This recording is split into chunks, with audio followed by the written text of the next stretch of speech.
এনেকুৱা উদ্যোগ কৰিবলৈ অজস্ৰ মানুহ আছে, অজস্ৰ সেলফ হেল্প গ্ৰুপ আছে, অজস্ৰ ব্যক্তি আছে। আপোনালোকে যদি ইয়াত টাৰ্গেট ফুলফিল কৰিব নোৱাৰে বা মানুহৰ ওচৰলৈ যাব নোৱাৰে, মই বুজি পাম যে আপোনালোকে গোটেই ফাঁকিবাজি কৰি চলাই আছে।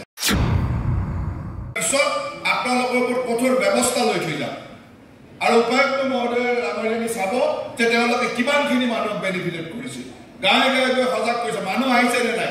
একেকেইটা মানুহ মানে যিয়ে DIC অফিচত ঘূৰি থাকিব, সেই একেকেইটা মানুহকে আপোনালোকে দি থাকিব, সেই একেকেইটা মানুহকে এইটো স্কিমত আহিলেও সোমাই দিব, সেইটো স্কিমত আহিলেও সোমাই দিব। এনেকেতো আপোনালোকে উদ্যোগটো আগবঢ়াব নোৱাৰে। গতিকে উদ্যোগ বিভাগটো সাধাৰণ ৰাইজৰ ওচৰলৈকে নিবৰ কাৰণে কামখিনি আপোনালোকে কৰক। মই আজি বেয়া পাইছোঁ, ইয়াত আহি মই বহি থাকোঁতে আপোনালোকে ইমানখিনি সাহস কৰিছে, আমি নাথাকিলেতো মানুহক যি কৰিব ৰ'ব আপোনালোকে। গতিকে আপোনালোকে খুব সচেতনতাৰে এই উদ্যোগ বিভাগে এই কামখিনি কৰক।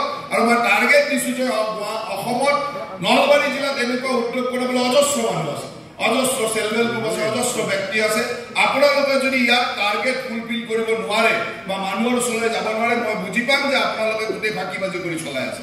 ইয়াৰ পিছত মই আপোনালোকৰ ওপৰত একশ্যন ল'ম। আৰু আজিয়ে মই কৈ থৈ গ'লো যে আপোনালোকে কিমান মানুহ গোটাব পাৰে আপোনালোকে লওক, AIDC ছাপৰ্ট দিব, AIDC ইয়াত বহি লওক, আপোনালোকে গাঁৱে গাঁৱে যাওক। ইয়াত এনেকুৱা অজস্ৰ মানুহে সুন্দৰভাৱে কাটা ডিংকি বেছি চলি আছে, বিভিন্ন ধৰণৰ উদ্যোগ কৰি আছে, আচাৰ বনাই ঘৰে ঘৰে। এই মানুহবিলাকক আমি ছাপৰ্ট দিব নোৱাৰোঁ নেকি?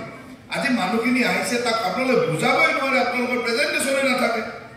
গতিকে আপোনালোকে গাঁৱে গাঁৱে গাঁৱে এই মানুহবিলাকক ওলাই আনক আৰু তেওঁলোকক বেংকৰ লগত লিংক কৰি দি ইমিডিয়েটলি ছাপৰ্ট দিয়ক। অকল এনেকুৱা গভৰ্ণমেণ্টে এখন সভা পাতিব দিছে কাৰণে আপোনালোকে পাতি থ'ব আৰু তাত সামৰণি মাৰি শেষ কৰিব, এইটো কাম কিন্তু নকৰিব। ইয়াত মই আয়ুক্ত ডাঙৰীয়া খুব কঠোৰভাৱে চাব, এওঁলোকে যাতে ঠিকমতে কাম কৰে। কাৰণ এখন সভা পাতিব দিছোঁ কাৰণে 3টা সমষ্টি 3খন সভা পাতি নিজৰ দায়িত্ব সামৰিব, এইটো হ'ব নোৱাৰে।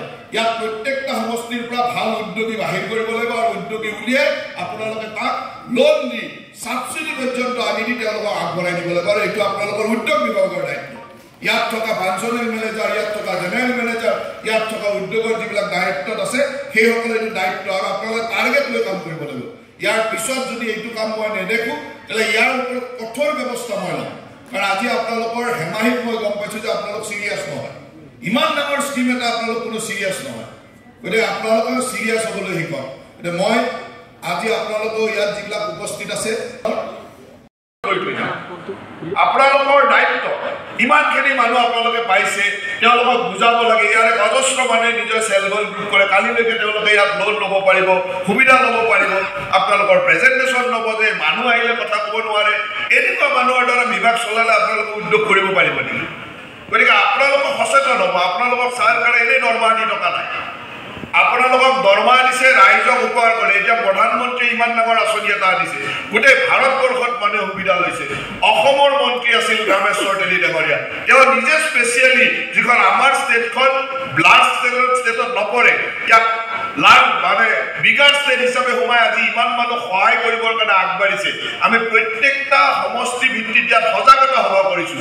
আপোনালোকে 10জন 5জন মানুহ মাতি এটা সজাগতা সভা কৰে, যাত মানুহৰ কোনো বেনিফিট নহয়। আমি মানুহ মাতি দিওঁ, যথেষ্ট 35% ৰাজসাহায্যত আপোনালোকে বেংকৰ লোন পাব। 35% আপোনালোকে ঘূৰাই দিব নালাগে। অপাৰেশ্যন মাৰ্কেটিং কৰা লাগে কৰি আপোনালোকে গৈ তাত যদি সঁহাৰি নাপায়, মোক এটা হোৱাটছআপ দিব যে এই মানুহজনৰ ওচৰত গৈছিলোঁ, সঁহাৰি নিদিলে, আমি PMFJPৰ এই ধৰণৰ কোনো সঁহাৰি নাপালোঁ, তাৰপিছত মই কি কৰিব লাগে কৰিম। গতিকে আপোনালোকক এইখিনিয়ে মই অনুৰোধ কৰিলোঁ। তাৰ লগে লগে আপোনালোকে জানে যে ঘৰত আনন্দ আৰু সম্পৰ্কৰ চমক বজাই ৰাখিবলৈ জৰুৰী হৈছে সকলো আনন্দময় মুহূৰ্তত মৰমৰ উপহাৰ দিয়াটো। সেইবাবে মধুশ্ৰী জুৱেলাৰ্ছে আনিছে সকলো ৰঙীন ক্ষণৰ বাবে বিশেষ গহনা। হীৰাৰে হওক, সোণৰে হওক বা ৰূপৰে হওক, শ্ৰেষ্ঠ ডিজাইনছ আৰু হলমাৰ্কযুক্ত গহনাই ৰাখে সম্পৰ্কক নিখুঁত। তেনেহ'লে আজিয়ে আনক আনন্দ মধুশ্ৰী জুৱেলাৰ্ছৰ সৈতে। যোগাযোগ কৰক 7028000341 নাইবা ভিজিট কৰক LNB ৰোড, নলবাৰী, অসম।